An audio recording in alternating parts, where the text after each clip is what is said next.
ನೋಡಿ ಇಲ್ಲಿ ಬಂದಿರೋಂಥ ಜಾಗ 6 ಎಕರೆ ಇದೆ. ಸುತ್ತ ಸೋಲಾರ್ ಫೆನ್ಸ್ ಇದೆ. ಒಂದು 70ರಿಂದ 80 ತೆಂಗಿದೆ. ಎಲ್ಲ ಒಂದು 20 ವರ್ಷ ಮೇಲಾಗಿದೆ. 20ರಿಂದ 25 ವರ್ಷವರೆಗೂ ಆಗಿದೆ ತೆಂಗಿಗೆ. ಇದು ಬಂದ್ಬಿಟ್ಟು ನೋಡಿ ಅಲ್ಲಿ ಕಾಣಿಸ್ತಿರೋದು ಚಾಮರಾಜನಗರ ಟು ಸಂತೆಮರಳ್ಳಿ ಹೋಗುತ್ತಲ್ಲ ಹೈವೇಯಿಂದ 1 ಕಿಲೋಮೀಟ್ರು ಅಥವಾ 1.5 ಕಿಲೋಮೀಟ್ರ್ ಒಳಗಡೆ ಬರಬೇಕು. ಅಲ್ಲಿಂದ ಬಂದು ಡಾಂಬರ್ ರೋಡಿಂದ ಒಂದು 300 ಮೀಟ್ರ್ ಬರಬೇಕು. ರೋಡ್ ತುಂಬ ಚೆನ್ನಾಗಿದೆ, ಯಾವುದೇ ರೀತಿ ತೊಂದರೆ ಇಲ್ಲ. ಎಲ್ಲ ಗ್ರಾವಲ್ ಹಾಕಿದ್ದಾರೆ. ಎಂಥ ಮಳೆಯಲ್ಲೂ ಸಹ ಕಾರ್ ಬರುತ್ತೆ, ಯಾವ ರೀತಿ ತೊಂದರೆ ಇಲ್ಲ. 300 ಮೀಟ್ರ್ ಗ್ರಾವಲ್ ರೋಡಲ್ಲಿ ಬರಬೇಕು. ಗ್ರಾವಲ್ ರೋಡ್ ಬಂದಮೇಲೆ ಒಂದು ಜರಿ ಇರುತ್ತೆ ಸಣ್ಣದಾಗಿ, ಆ ಜರಿಗೆ ಅಟ್ಯಾಚ್ ಆಗಿರೋಂಥ ಜಾಗ ಇದು.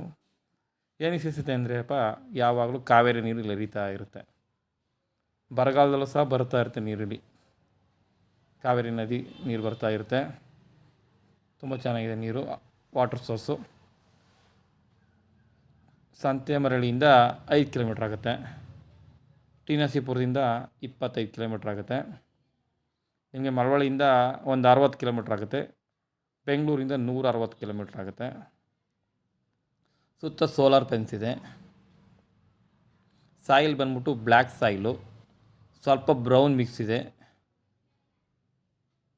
ನಿಮಗೆ ತೆಂಗು, ತೋಟದ ಬೆಳೆಗಳು ಮಾಡ್ಬೋದು. ಅಡಿಕೆ ಹಾಕ್ಬೋದು, ತೆಂಗು ಹಾಕ್ಬೋದು, ಹಣ್ಣಿನ ಗಿಡಗಳು ಹಾಕ್ಬೋದು. ಸಿಲ್ವಾರ, ಹೆಬ್ಬೇವು, ಮಹಾಗನಿ ತೋಟ ಮಾಡ್ಬೋದು. ಇದರಲ್ಲಿ ಅಡಿಕೆ ಸಹ ಹಾಕ್ಬೋದು, ಬಾಳೆ ಹಾಕ್ಬೋದು. ತುಂಬ ಚೆನ್ನಾಗಿದೆ. ತೆಂಗಂತೂ ಫಸ್ಟ್ ಕ್ಲಾಸ್ ಬರುತ್ತೆ, ಯಾವ ರೀತಿ ತೊಂದರೆ ಇಲ್ಲ. ಹೆಚ್ಚಿನ ಮಾಹಿತಿಯಾಗಿ ಮೋಹಿತಾ ರಿಯಲ್ ಎಸ್ಟೇಟ್ ಸಂಪರ್ಕಿಸಿ.